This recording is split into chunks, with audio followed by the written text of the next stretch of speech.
Hello दोस्तों, आज हम पेपर कोड 825 जेसी को हल करेंगे। सामाजिक विज्ञान को 2024 को पेपर को हल करेंगे।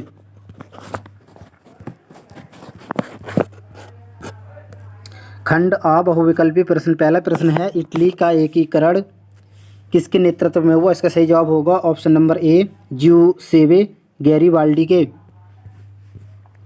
दूसरा प्रश्न है, रॉलेट एक्ट कब पारित हुआ? इसका सही जवाब होगा ऑप्शन नंबर बी, 1919 को। तीसरा प्रश्न है, अंतर्राष्ट्रीय मानव अधिकार दिवस कब मनाया जाता है? इसका सही जवाब होगा ऑप्शन नंबर ए, 10 दिसंबर को। चौथा प्रश्न है, गुलामगिरी का लेखक कौन था? इसका सही जवाब होगा option number B, Jyotiba Phule. पांचवा प्रश्न है, सामुदायिक सरकार से क्या तात्पर्य है? इसका सही जवाब होगा ऑप्शन नंबर ए, जब पूरा समाज मिलकर शासन का संचालन करता हो। छठा प्रश्न है, निम्नलिखित में से कौन सा शासन का अंग नहीं है? इसका सही जवाब होगा ऑप्शन नंबर बी, नगरपालिका। सातवां प्रश्न है, भारत में पंचायती राज की स्थापना कब हुई थी? इसका सही जवाब होगा ऑप्शन नंबर ए, सन 1980 को।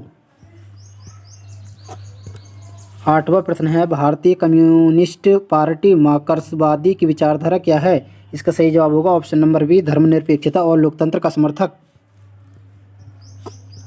नवा प्रश्न है, लोकतंत्र का प्रमुख गुण निम्न में से कौन सा है? इसका सही जवाब होगा ऑप्शन नंबर डी, इनमें से सभी। 10वां प्रश्न है, भारतीय संघ में अवशिष्ट शक्तियां किसको प्राप्त हैं? इसका सही जवाब होगा ऑप्शन नंबर सी, ए और बी दोनों, राज्य और संघ। 11वां प्रश्न है, पंजाब में भूमि निम्नीकरण का निम्नलिखित में से मुख्य कारण क्या है? इसका सही जवाब होगा ऑप्शन नंबर सी, अधिक सिंचाई।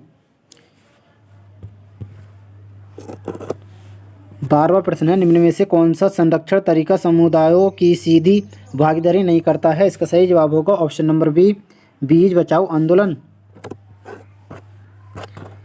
13वां प्रश्न है, निम्न में से कौन सी एक फलीदार फसल है? इसका सही जवाब होगा ऑप्शन नंबर ए, दालें। 14वां प्रश्न है, निम्न में से कौन सी शब्दावली दो या अधिक देशों के बीच व्यापार को दर्शाती है? इसका सही जवाब होगा ऑप्शन नंबर सी, अंतर्राष्ट्रीय व्यापार।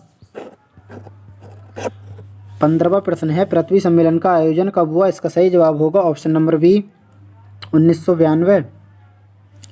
16वां प्रश्न है, एक देश का अधिकांशतः प्राकृतिक प्रक्रिया से उत्पादन क्षेत्र की गतिविधि है।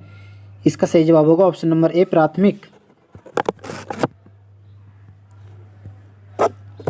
17वां प्रश्न है, स्वयं सहायक समूह में बचत और ऋण संबंधी अधिकतर निर्णय लिए जाते हैं। इसका सही जवाब होगा ऑप्शन नंबर बी, सदस्यों द्वारा। 18वां प्रश्न है, वैश्वीकरण ने जीवन स्तर के सुधार में सहायता पहुंचाई है। इसका सही जवाब होगा ऑप्शन नंबर ए, सभी लोगों को। 19वां प्रश्न है, भारत में उदारीकरण की प्रक्रिया की शुरुआत कब हुई थी? इसका सही जवाब होगा ऑप्शन नंबर बी, 1991 को। 20वां प्रश्न है, उपभोक्ता संरक्षण अधिनियम पारित किया गया। इसका सही जवाब होगा ऑप्शन नंबर सी, 1986 को। आगे ये क्वेश्चन पेपर था हमारा।